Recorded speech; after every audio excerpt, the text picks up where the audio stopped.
Cara untuk memberantas kelompok kriminal adalah seperti ini. Pertama-tama, atasi pemimpinnya yang merupakan pusat organisasi. Manfaatkan kebingungan yang diakibatkan oleh kejadian itu. Tangkap perantaranya.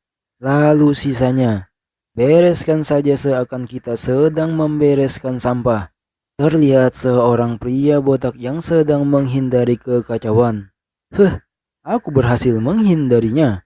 Namun tiba-tiba ada sesuatu yang terjatuh dengan cepat tepat di hadapannya. Pria botak itu pun terkejut. Jenon dia berkata, "Hei, penculik, di mana putriku?" Ucapnya dengan geram. Namun terdengar suara Alice memanggilnya. Itu membuatnya tertegun. Terlihat Alice yang sedang di dalam gendongan jegal. Ah, Jenon yang melihat itu dia berlinang air mata. Alice, ayah, Alice, maafkan ayah. Ayah tidak akan pernah meninggalkanmu sendirian lagi. Ayah, Alice dia menangis. Seo yang melihat itu dia berkata, sangat menyentuh. Di sisi Minerva dia hanya dengan santai. Kau emosional, tidak seperti biasanya. Jegal pun yang melihat itu dia tersenyum. Lalu scene berpindah. Terlihat kekacauan terjadi di kota tersebut. Itu membakar banyak bangunan. Dan beberapa penculik sudah ditangkap. Assemble, kelompok perdagangan manusia berhasil dimusnahkan. Tidak lama setelahnya, setelah kejadian itu selesai, di tempat Raja Karbon, di mana Jegal sedang menghadap, Jegal berkata, seperti yang dijanjikan, aku sudah memusnahkan kelompok perdagangan manusia Assemble. Orang yang memimpin mereka disebut ketua. Nama aslinya, catatan masa lalunya, semuanya tidak diketahui. Ngomong-ngomong, seperti yang Anda minta, aku sudah menangkapnya. Raja dia merespon, aku akan melanjutkan dengan persidangan sesuai dengan hukum di Karbon. Signatur Jegal. Pahlawan kutukan. Bisa-bisanya dia dianggap pahlawan hanya karena mengalahkan Red Dragon. Bahkan Lord Nia sampai goyah. Ngomong-ngomong, tidak kuduga kalau dia betul-betul bisa menyelesaikan kasus Assemble. Kau masih belum paham soal manusia. Mereka itu selalu berkhianat. Meskipun kita sudah menghancurkan Assemble, kita masih tidak diperlukan sebagaimana mestinya. Setidaknya dari yang kulihat, manusia pahlawan itu layak dipercaya. Dia menyelamatkan Alice, putriku. Aku akan melakukan apapun untuk membalas kebaikannya. Pemimpin Assemble, kaulah dalang di balik semua insiden itu. Tidak, tunggu sebentar. Aku sadar kerusakan yang kuperbuat pada Karbon dan aku sangat menyesalinya. Tapi, apakah Anda tidak penasaran soal bagaimana mungkin aku memimpin organisasi sebesar itu dan belum pernah tertangkap sampai saat ini? Raja yang mendengar itu dia merespon. Katakan. Ketua itu melanjutkan. Beberapa keluarga bangsawan di Karbon menyokongku. Kalau nama-nama mereka disebarluaskan ke masyarakat, maka negeri ini akan jatuh ke dalam kekacauan. Apakah ada pengkhianat di antara kita? Bekerja sama dengan para kriminal dan memperdagangkan manusia. Kalau Anda mau, aku bisa tetap bungkam atau membocorkannya. Pilihan ada di tangan Anda, yang mulia. Raja yang mendengar itu dia berpikir. Di sisi Jegal, dia bergumam. Sepertinya ada bagian dari diriku yang percaya itu. Tapi inilah saat penentuannya. Jadi, wahai sang Ancient King dan King of Wisdom, perlihatkan pilihanmu padaku. Setelah berpikir sejenak, Raja dia berkata, para penduduk Karbon memegang teguh semangat yang sama. Ratusan tahun yang lalu, nenek moyangku yang melarikan diri dari dunia manusia dan membangun Karbon di tempat pohon dunia tumbang. Kita harus menemukan pengkhianatnya dan membasmi benih-benih kejahatan. Itu bisa saja sebuah trik yang bertujuan untuk menciptakan perselisihan dengan menggunakan kebohongan. Omong kosong. Aku hampir kehilangan putriku karena para bajingan itu. Aku memimpikan sebuah negeri di mana semua ras bersatu dan semua orang setara. Pemimpin Esambel, kau bilang kau menginginkan persidangan. Raja mengeluarkan pedangnya, yang membuat pemimpin tersebut berkeringat. Dia ketakutan, lalu tergesa-gesa berkata, pengkhianat karbon yang melakukan perjanjian denganku adalah. Namun sebelum menyelesaikan perkataannya, sebuah tebasan jarak jauh dari raja langsung memenggal kepalanya. Pemimpin tersebut langsung tumbang seketika. Setelah menghukum mati pemimpin tersebut, raja pun berkata, orang-orang yang menyakiti sesamanya akan langsung dieksekusi. Inilah hukum karbon. Jegal yang melihat itu dia sedikit berkeringat. Dia bergumam. Dia melepaskan mana blade yang sangat tepat dari jarak yang jauh. Sang Raja LF itu sangatlah kuat. Raja dia berkata, sepertinya aku telah meremehkanmu, pahlawan kutukan. Jegal dia memberi hormat. Aku hanya sedang beruntung.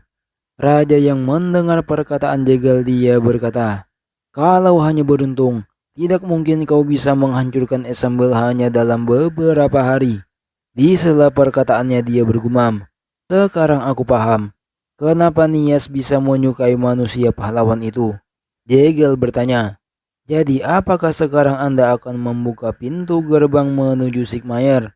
Mendengar pertanyaan Jegal, Raja dia merespon, aku yakin prioritas saat ini adalah untuk membasmi sisa-sisa kelompok Esambel dan para pengkhianat yang bekerja sama dengan mereka.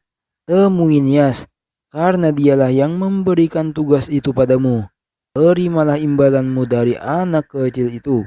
Dengan ini, kasus kelompok perdagangan manusia Esambel ditutup.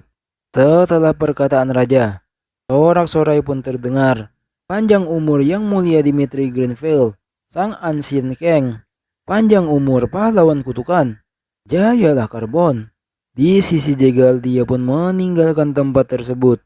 Dia terus berjalan hingga sampai di depan pintu yang besar, di mana tempat keberadaan Putri Nayes berada. Jegal dia mengetuk pintu. Ini signatur Jegal. Bolehkah aku masuk? Ya, silakan masuk. Terdengar suara dari dalam. Jegal dia membuka pintu dan masuk. Itu langsung disambut oleh Nayes. Selamat datang. Terlihat Putri Nayes yang sedang duduk di sofa. Aku sudah menunggu kedatangan Anda, Tuan Sik. Kau sudah bekerja keras. Silakan duduk di sini. Aku sudah menyediakan teh untuk pahlawan pemberani kita. Ah, ya, terima kasih. Respon Jegal. Kita akan menekan kepemimpinannya dulu. Kemudian menjatuhkan seluruh organisasi dari dalam. Aku dengar Anda menyusup ke dalam Esambel untuk menyamar.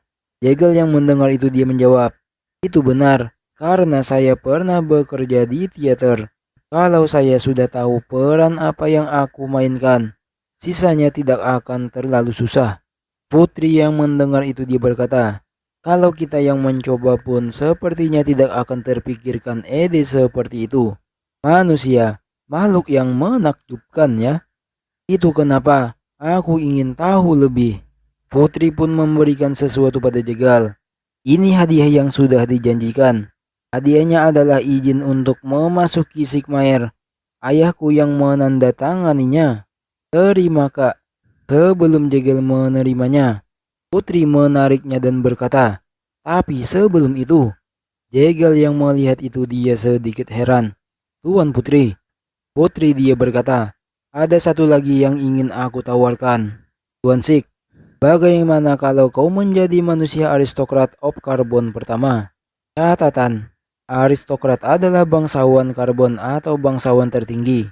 Jegal yang mendengar itu dia bertanya, apa maksud Anda?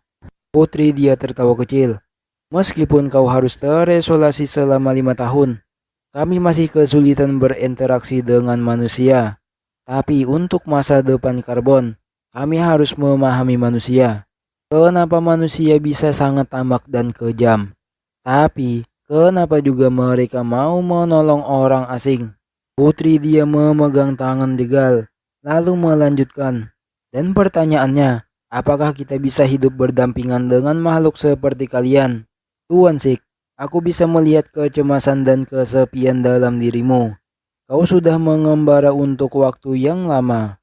Tapi itu bukan kehidupan yang kau inginkan, bukan?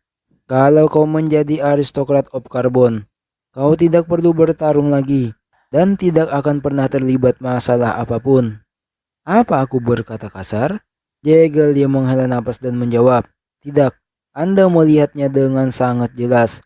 Anda memiliki wawasan yang luas.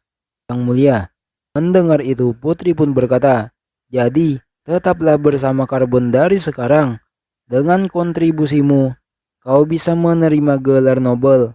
Jegel yang mendengar itu dia pun berkata, tapi saya akan menolak. Putri yang mendengar penolakan itu dia bertanya, Kenapa? Itu kan tawaran yang tidak seharusnya ditolak." Jegel dia merespon, "Ada seseorang yang sedang menunggu saya. Mereka tentu sangat merepotkan dan perlu mengorbankan banyak hal. Tapi hanya saya yang mampu melakukannya. Jadi, hadiahnya saja sudah cukup." Lalu Jegel bergumam, "Kalau aku mengambil posisi itu, pasti aku akan dipercaya untuk mengelola semua urusan diplomatik dengan manusia." Setelahnya Jegel berkata, "Saya mempunyai urusan di Sigmar, jadi saya akan pergi sekarang." "Ah, tunggu." Putri dia meraih tangan Jegel, lalu berkata, "Kalau memang itu yang kau inginkan, aku tidak akan memaksamu untuk tetap di sini." Namun apa yang terjadi setelahnya? Tiba-tiba Putri memeluk Jegel. Itu membuat Jegel sedikit heran. "Tuan Putri." Putri Nayes yang sedikit malu-malu dia berkata, "Tapi aku harap kau menerima ini." Putri dia meletakkan sesuatu tepat di dada Jegel. Jegel pun bertanya-tanya, "Apa ini?" "Ini bros yang dipahat dari kayu emas. Tolong berikan ini kepada seseorang yang kau cintai," ucap Tuan Putri. "Kayu emas," dijelaskan, "berakar di mana dan urat emas di bawah bumi. Kayu emas merupakan simbol keluarga kerajaan karbon. Langka karena serangan naga yang bertujuan untuk memperkuat mana. Hanya menyebutnya saja memiliki nilai yang besar." Jegel sedikit tidak enak dengan hadiah tersebut. "Tuan Putri, saya hanya melakukan pencarian karena kebutuhan." Lalu dia bergumam, "Kalau aku berkeliaran dengan ini dan diserang, malah akan jadi masalah lagi. Aku tahu ini terlalu banyak, tapi aku hanya ingin berterima kasih untuk permintaan karbon dengan cara apapun. Jadi, maukah kau mendengarkanku sekali ini saja?" "Ah, baiklah, kalau Anda memang bersikeras." Seraya berbalik dia bergumam, "Aku harus terus menyembunyikan ini." Melihat kepergian Jegel, Putri dia membungkuk. "Ya, terima kasih. Aku akan menunggu sampai kita bertemu lagi." Setelah Jegel keluar dari tempat tersebut, Putri berkata, "Aku ingin tahu lebih banyak tentangmu. Tapi, Tuan Sik." Namun tiba-tiba ada suara yang mengejutkan Tuan Putri. Rencana untuk mengajak prajurit manusia ke dalam karbon. Terlihat itu adalah Raja. "Ayah, sejak kapan kau?" Raja dia merespon, "Kalau kita mempertimbangkan itu dengan reputasi yang bagus sebagai sekutu karbon, itu hal yang bagus bagi kita dalam berinteraksi dengan manusia. Awalnya, itu Jastik. Tapi sekarang, Warrior of Dome sepertinya tertarik denganmu, putriku. Tapi karena dia menolak tawarannya, sebaiknya kita harus mencari penggantinya. Bagaimana dengan Hero of Radiance dari keluarga Selpiet?" Putri Nayas yang mendengar itu dia menjawab, "Tidak, ini belum berakhir." "Oh?" respon Raja. Lalu Putri melanjutkan, "Apa aku pernah tidak mendapatkan apa yang aku inginkan? Suatu hari, hadiah itu akan kembali padaku, Tuan Sik."